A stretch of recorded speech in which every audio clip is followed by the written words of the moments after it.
This charming port city boasts a rich and storied past and is a captivating symbol of the Dutch Golden Age.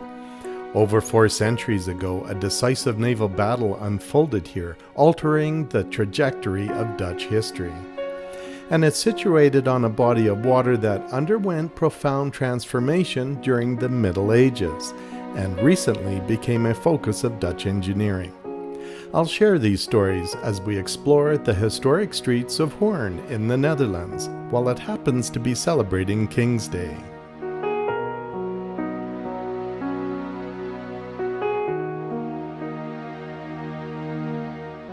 Hoorn is about a 30-minute drive north of Amsterdam, along an inland body of water that wasn't always like this.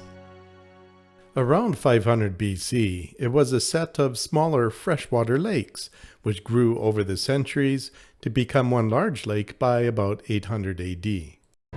Then in 1287, a catastrophic event occurred. A powerful windstorm in the North Sea, coupled with high tide, broke through the thin natural seawall, causing one of the largest floods in recorded history. Over 50,000 people died, as many medieval villages disappeared forever. The North Sea continued to erode the exposed inland areas, turning the lake into a shallow saltwater bay, now given the name Zuiderzee, meaning Southern Sea. By the 16th century, cities on the Zuiderzee, like Hoorn and Amsterdam, now had shipping lanes to the North Sea and began to flourish with maritime trade. A few centuries later, this landscape was fundamentally changed again, but this time by Dutch engineering. In 1876, a canal was built, giving Amsterdam direct access to the North Sea. Then in 1932, the Zuiderzee was dammed off with a causeway, effectively reverting the bay back into a freshwater lake, and Amsterdam is now the only route to the North Sea. Water pumps lowered its level, and large areas of new land were reclaimed. In 1975, a second dam and causeway was completed, with the intention of reclaiming more land, but public resistance put that reclamation on hold.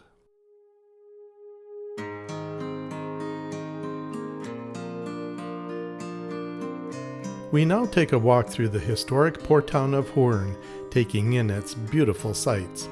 And I'll tell you about the pivotal naval battle just off its coast.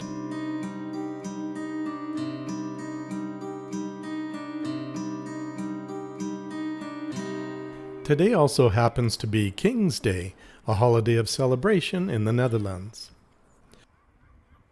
Hoorn was founded around 1300 after the Great Flood created the Zuiderzee as an inland sea, and the city continued to grow with maritime trade.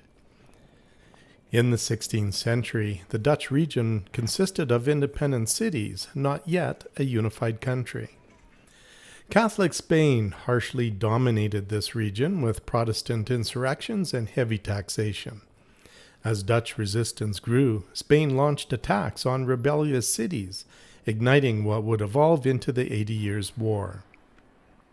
These 3 houses were built during that period, and their fabulous facades tells the story of the battle on the Zuiderzee. In 1573, Spanish forces were receiving supplies from Amsterdam. Dutch rebels, including ships from Hoorn, attacked Spanish shipping lanes along the Zuiderzee. So Spain sent a strong fleet led by a heavily armored flagship. And despite having fewer and smaller ships, the rebels launched a surprise attack near Hoorn and quickly captured 5 Spanish vessels. The rebels tied 3 of their ships to the Spanish flagship and ran it aground as the remaining Spanish ships fled. As the rebels received reinforcements, the Spanish admiral surrendered his flagship. 300 men were captured, and the admiral was held prisoner in Hoorn for 3 years. The pivotal victory boosted Dutch morale. The rebels gained control of the Zuiderzee, and Amsterdam joined the revolt. The Dutch regions formed a union, laying the foundation for the Netherlands as a nation. In 1602, the Dutch East India Company was created, and Hoorn was one of the 6 founding cities.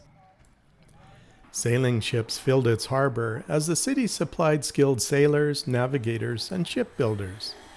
In the 17th century, the Dutch would have the largest merchant fleet in Europe. The 80 Years' War finally ended in 1648, when Spain recognized the independence of the northern Dutch communities. Spain retained control of the southwestern regions, which eventually became Belgium. Today, although Hoorn may not retain its former maritime glory, it stands as a proud reminder of Dutch resilience, independence, and maritime strength.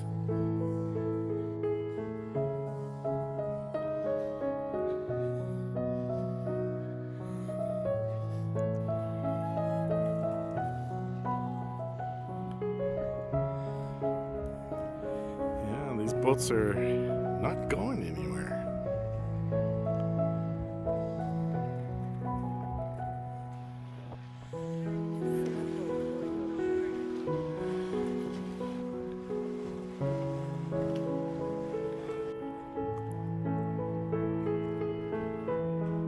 This defensive tower was built in 1532 next to the historic Port of Hoorn. Imagine it standing here during that great battle.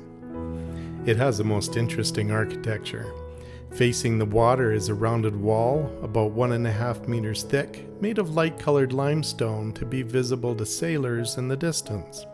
And facing the city, it's brick, with its street-side wall being flat. The clock on the top of the tower is from 1950, replacing the original one stolen by the Nazis in World War II. After the war, the original clock was returned and restored, and it can be found on display in working order in Hoorn's West Frisian Museum.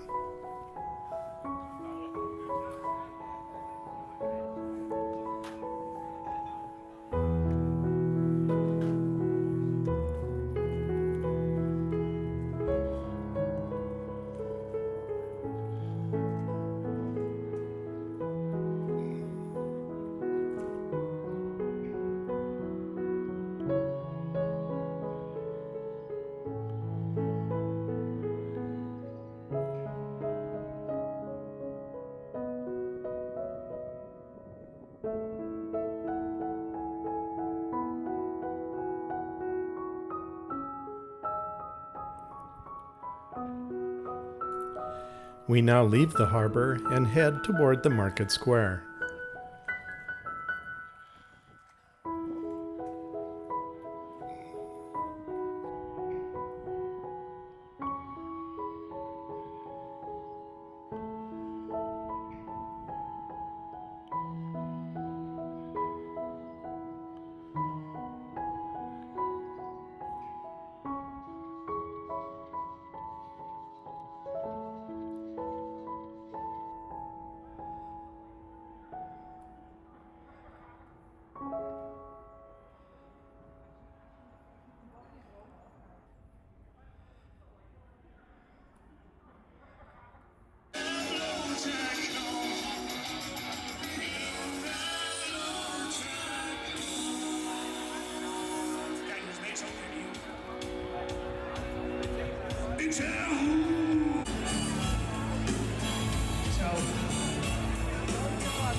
That whole house is leaning.